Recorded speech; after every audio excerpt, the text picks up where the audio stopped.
Hi, Chris. Hi, Milo.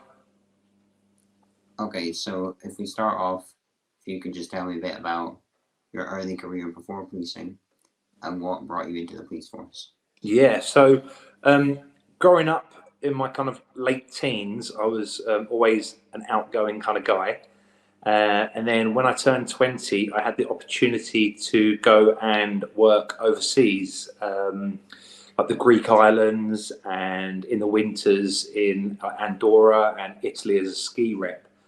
The summer, I was a club rep, and I used to take the 18 to 30 bracket out and about around the bars and booze cruises and a bit of a party lifestyle, should we say. And likewise with the winters, I was in Paz de la Casa in Andorra for a few seasons. I worked in America, in Colorado, Livigno in Italy.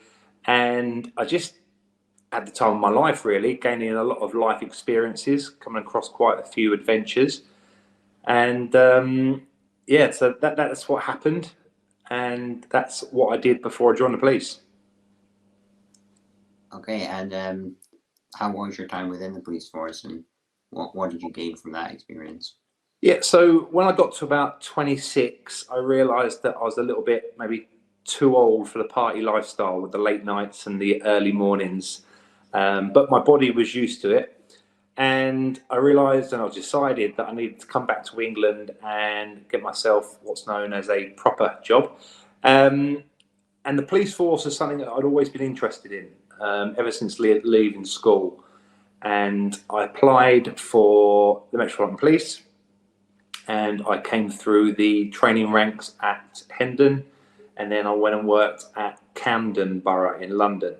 And again, I'd gained a little bit of life experience from the early days of the holiday repping, and I used that in my career at the police, so I could talk to people, whether it be in, let's say, a pub fight. You know, many officers have been involved in getting people out in a pub fight and trying to talk people down to certain situations where it might be a young child that's been lost, and we're looking for them, and it's speaking to the parents and things like that.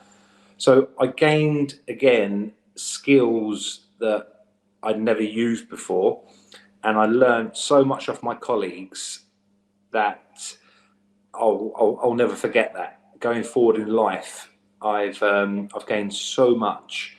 The camaraderie of the police force is amazing. You get looked after by a team. There's the what we like to call the banter on the teams of the police.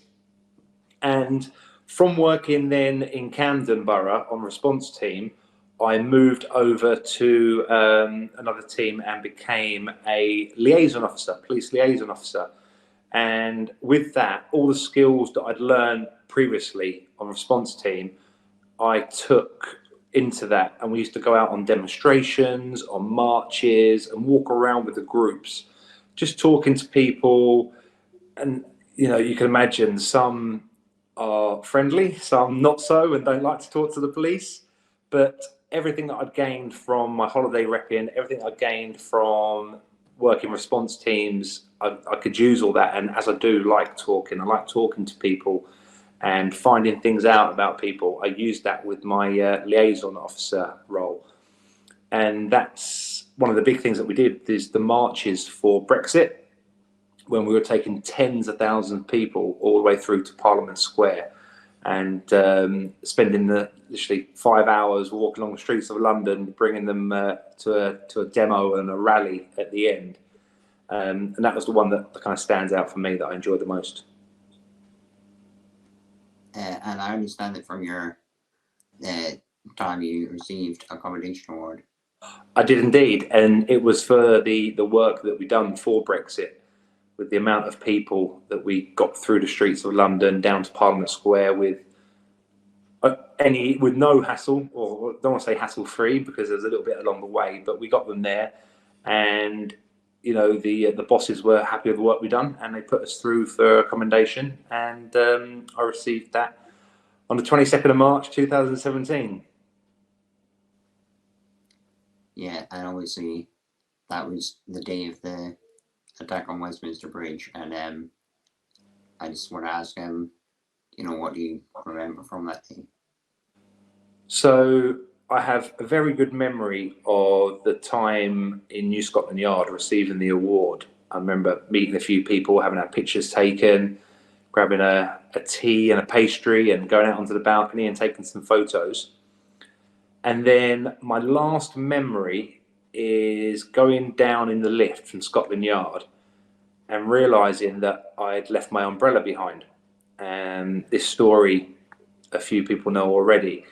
When I got to the ground floor, I asked the guys that I were with, Roger and Brad, it's like, do I go back upstairs and get it, or do we just ring someone and they can meet us along the way? And that was the decision that I chose. I chose to call someone, leave the umbrella upstairs, and make our way down towards Lambeth Police Station. And that is my last memory of the day. The next memory I have is about 8 days later, waking up in hospital in intensive care with a big tube stuffed down my throat, surrounded by my parents and my partner at the time, Marissa. Obviously, not knowing what was happening.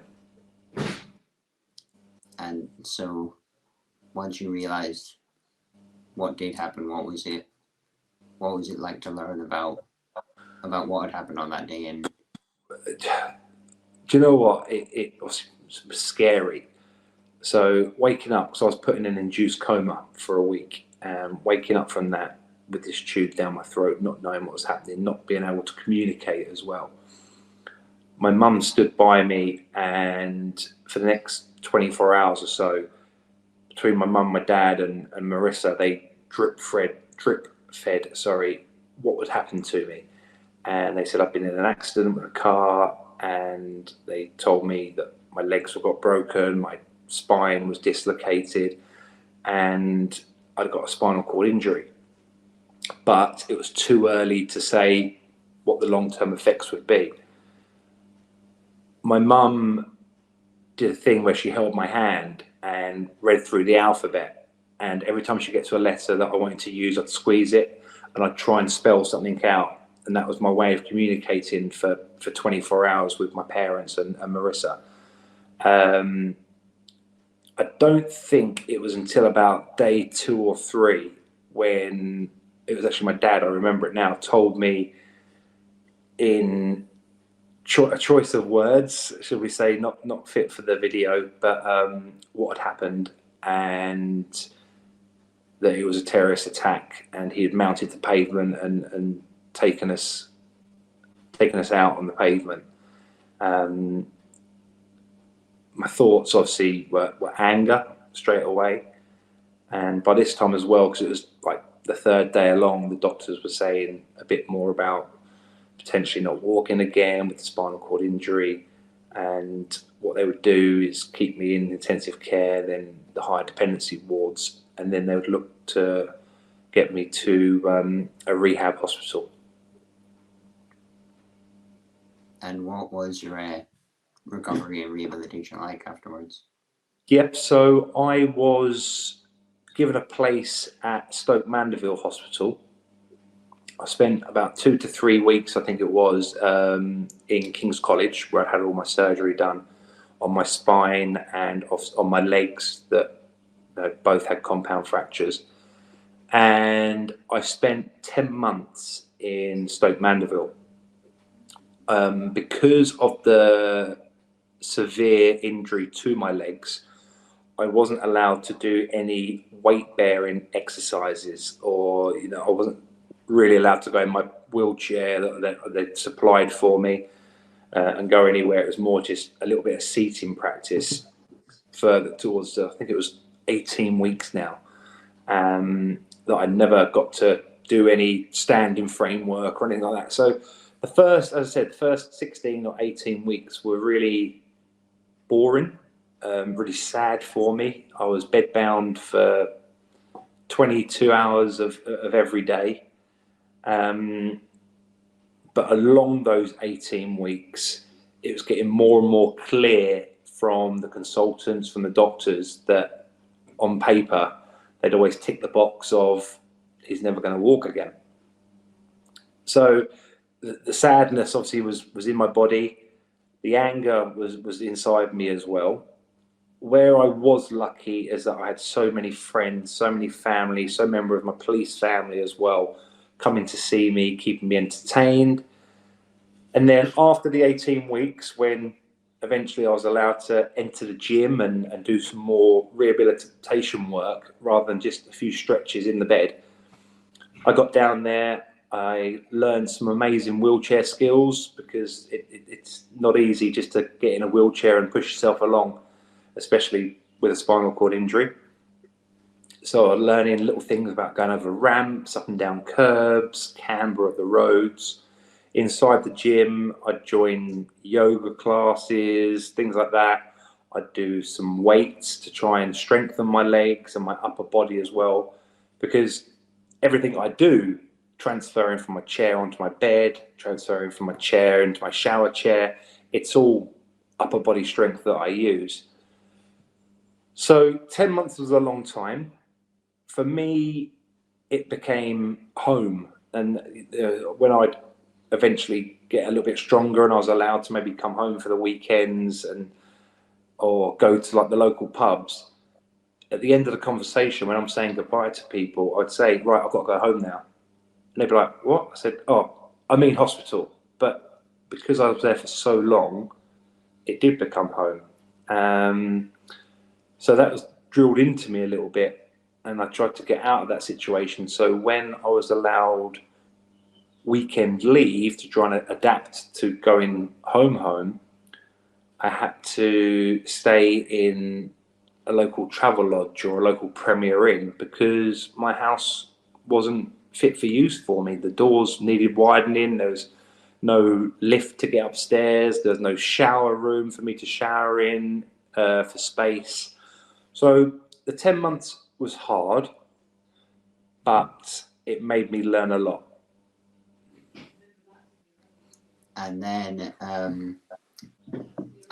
know that you're a big fan of sports yourself, and you said you'd started going back to the gym, started doing some classes, and how important was it to kind of rediscover exercise and sport in your own way? Oh, it really important to me, really important. I remember being in hospital early days and saying that the three things I wanted to get back into my life one was my family. I needed to build bridges again because I'd been away from them so long, or I was going to be away from them so long at the time. One was watching football. I'm a huge fan of Tottenham Hotspur. And the third one was my love of golf. I used to play quite a lot of golf. I used to run some societies with Camden police and ex-police officers. And I just thought to myself that those three things are going to be taken away from me. But luckily enough, I was approached by a fantastic charity called the Golf Trust. And they invited me up to the Shire, London Golf Club. And they introduced me to a machine called a Paragolfer, which is a sit-on electric powered wheelchair, big and bulky. It allows you to, at the flick of a switch, get around the course with a joystick, and also at a press of a button, it can raise you up onto a near standing position where you're heavily strapped in, where you're able to swing a golf club. And I remember the first time trying out a Paragolfer. I went down on the driving range and I swung this club for the first time, hit the ball. Might have only gone 15, 20 yards, but I cried because it was something that I never thought I'd ever do again. And it was just simply amazing. It really was. Other sports that I tried while I was in Stoke Mandeville Hospital, there's a charity called Will Power, and they're a wheelchair sports charity. And while injured people are in the rehabilitation hospitals, they introduce people to wheelchair sports such as wheelchair basketball, wheelchair rugby. They do badminton. There's a running track up there. You go round on the adapted wheelchairs as well. And that was great as well, because it just gives everyone a sense of purpose, that you haven't got to just sit in a chair all day and be in front of the TV. You know, you haven't got to lie in bed all day and think that the days, the hours, the minutes are just running past you until you wake up in the morning, until you go to bed at night. There's loads of stuff out there and some fantastic charities that can get people back into sport. And further on those charities, I know you've been able to do a lot to raise funds for charities that specialise in injury recovery and disability sports and things like that. How important do you think it's been for you to be able to raise funds for these types of organisations? Hugely important. I'm all about, you know, spreading the word of the charities that help people that are in wheelchairs now, because there's so much you learn once you then once you then, you know, get in a chair, of how hard things can be. But to realise that there is so much out there to help people, I wanted to help spread the awareness of that. So I did a charity skydive and raised some funds, which part of them funds went to Willpower, so they can carry on the great work that they do, working around all the national spinal hospitals and helping people in wheelchairs get back into sport. And the other part of the funds I wanted to give back to the people that helped me, and I brought some equipment for the gym at the Stoke Mandeville Rehab Hospital, Spinal Injury Rehab Hospital. So I managed to purchase some equipment which went into that gym, which should then help people like me coming through their rehabilitation at the hospital to get fit and help out. And I know that your story and your recovery have become quite a public story, and I was wondering if you could speak on that a bit and speak about how massively important it is to spread public awareness and further education in things like spinal injury and disability. Yeah, so there's the saying of every cloud has a silver lining, and for me, being a police officer injured on Westminster Bridge, it was a national story. It was huge. Everyone knew about it, and because of that, I was able to become a bit of a focal point. You know, I'm not too sure if you're aware, but coming out of hospital, I was very lucky to have DIY SOS with Nick Knowles redo my house for me, allowing me to come home. Again, you know, that was on TV. I could spread news about spinal injuries on there so people could see it. I did the airplane skydive. Again, there's some reporters that did that story. On the 1-year anniversary of the terror attack, I did a TV interview with Phil and Holly on This Morning. I did some interviews with Sky News, BBC Radio London.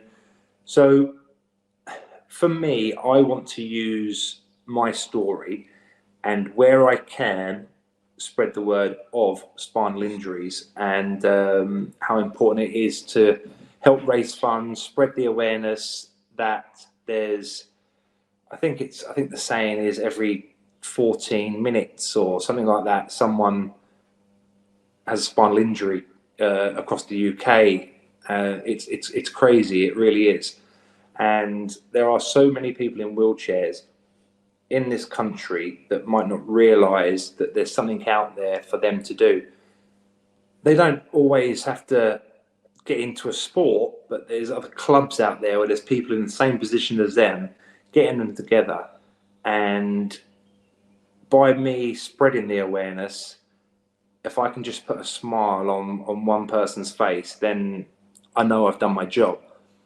And the big thing coming up for me this May is a thing called the Cairns Cup. Now, that is a disability Ryder Cup style golf tournament that we're doing. And I've been very lucky enough to be selected by Team Europe. So we have 15 players from America, 15 players from Europe, all with all different disabilities. There's wheelchair users like myself with a spinal cord injury. There's people, amputees, people with cerebral palsy. and it's a huge festival of disability, just to show that, you know, the saying of a disability is not an inability, and just to get people out there to show what we're showing. You know, golf can be played by anyone, but anyone in a wheelchair can, if they've got a little bit of strength and a little bit of motivation, then there's stuff out there, and that's what I want to spread the word about.